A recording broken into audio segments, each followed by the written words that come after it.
democracy in its rawest form is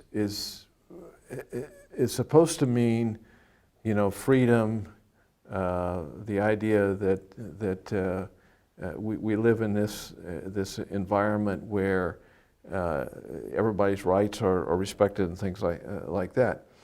However, in a literal sense, democracy has been described as majority rules, which is not what our republic was founded on.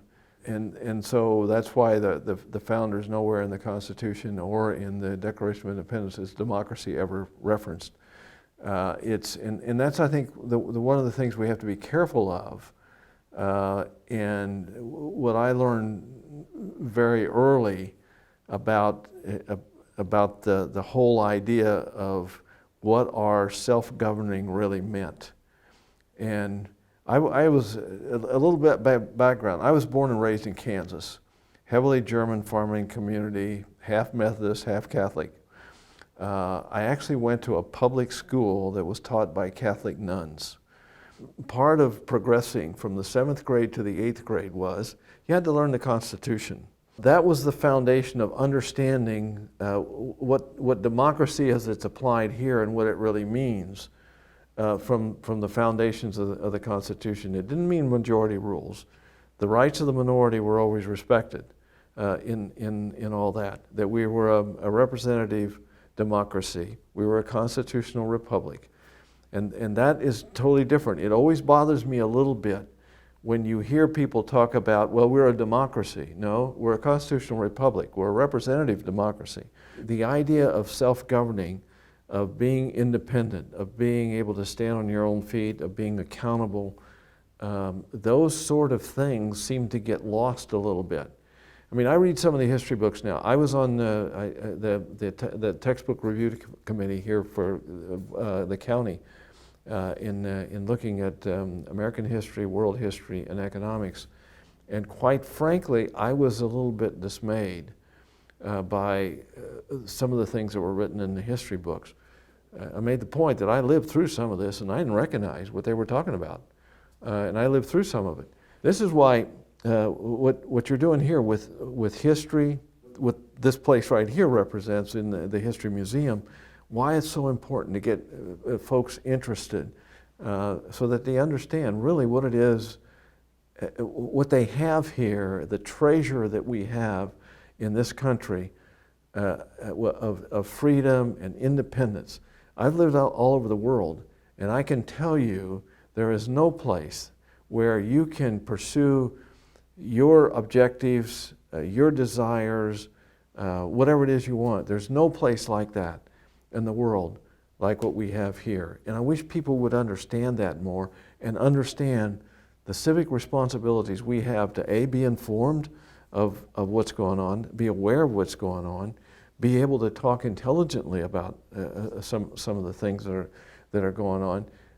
That ought to pervade every aspect of our life, to understand what this is all about. I certainly try to impart that on my children and my grandchildren now, about what it means to be an American, what it means to be a civically responsible citizen. First time I voted, I was in college, and I was old enough to vote for the first time.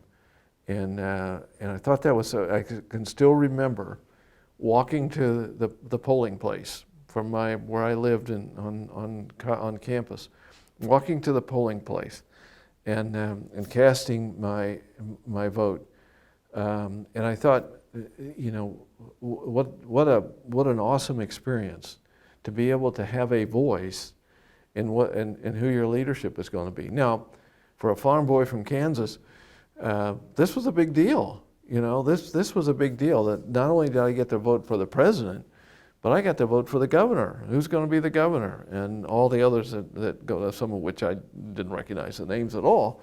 And that's important too. It's not just, I fear that some people just vote because I like that name, No, let's do the due diligence. And that's the thing we try to emphasize too, is understand who it is. Probably the most significant one that I remember other than my first one, was voting in Vietnam. It was an election year, 1972, and it was an election year, and we had to, you voted absentee, and I sent in my ballot. There were some on the ballot that I did not know or recognize, and I left blank because I'm not going to vote for somebody just that I don't know. But the others that on there that I knew, and it was a particularly difficult time, that period in history with Vietnam, and fortunately, the folks today that serve are viewed a lot differently than we were back then, and but that was probably the most memorable one, because it was a time at which there were occurrences in the country that were going to have lasting effects. And we have seen that. I mean, up until that point, people generally trusted government. And I think people generally felt that those who represented them were honorable people. And I won't say that's still not true, honorable people, but what we saw with Vietnam is the start of what I would call a trend of distrusting government. And so, the idea of distrusting of authority, and not just distrusting authority, but actually putting yourself on the same plane and being that you could attack those in authority, whether they be law enforcement, teachers, government officials, whatever the case may be. There's really 4 inflections in our history where real changes took place. The first was the Declaration of Independence and the Constitution. That set a foundation for what the founders wanted this nation to be. And it said, we're not listening to old King George anymore.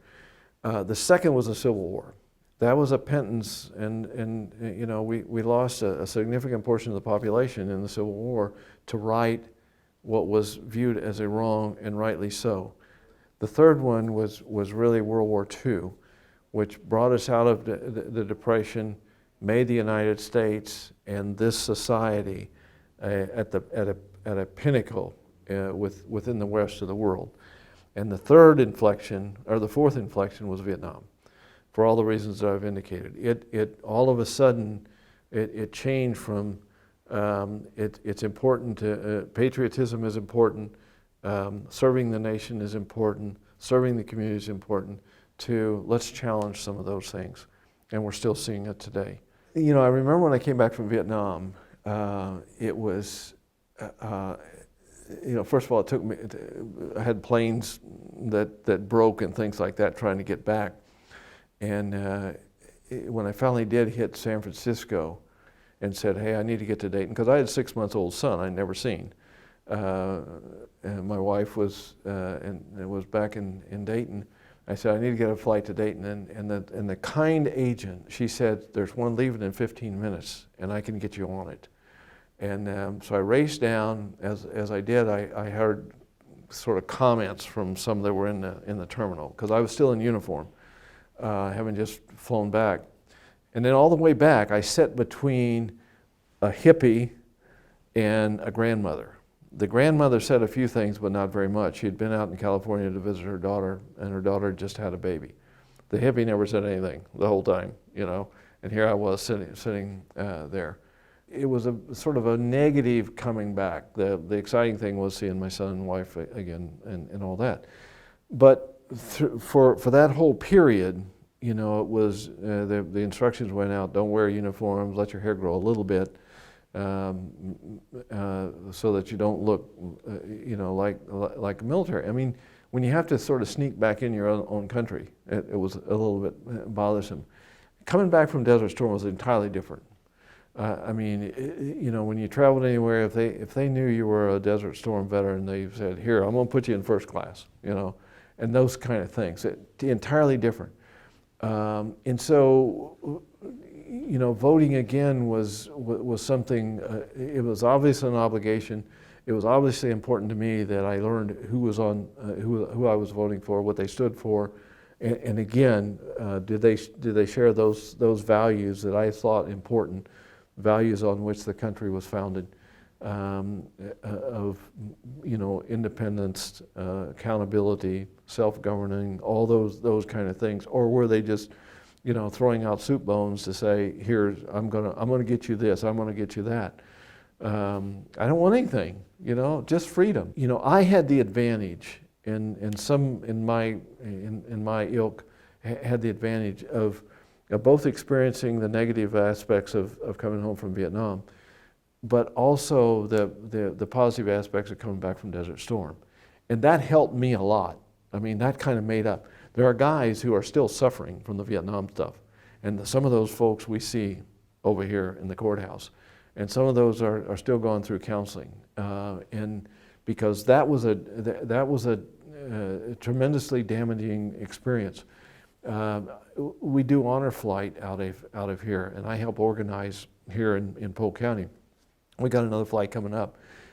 Year before last, we try to do one a year. When the day after the flight, I had a gentleman, he was a Vietnam veteran, who called me up, and he says, since I came back from Vietnam, I've had a chip on my shoulder.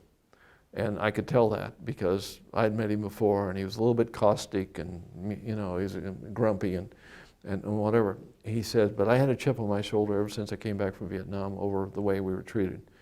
He said, when I got off that plane coming back home from that flight, and I saw that crowd, and I saw that flag, I lost that chip. I mean, so it took 40 years or so for him to lose that chip. I had the advantage of coming back from Desert Storm, and I sort of forgot a lot of the other stuff. I mean, the way we were handled. So, and these are just things you go through in life, but I think it's important that we reflect on that. And there's no, in my view, there's no people better than veterans who have experienced the things that a lot of us experience. Seeing what some other places in the world looks like, seeing other cultures, other things, to come back home and try to share what we have here. It's contrasted to what they may have observed in whatever. They're great teachers. They have a foundation, and that's why we encourage veterans, get involved, share those experiences.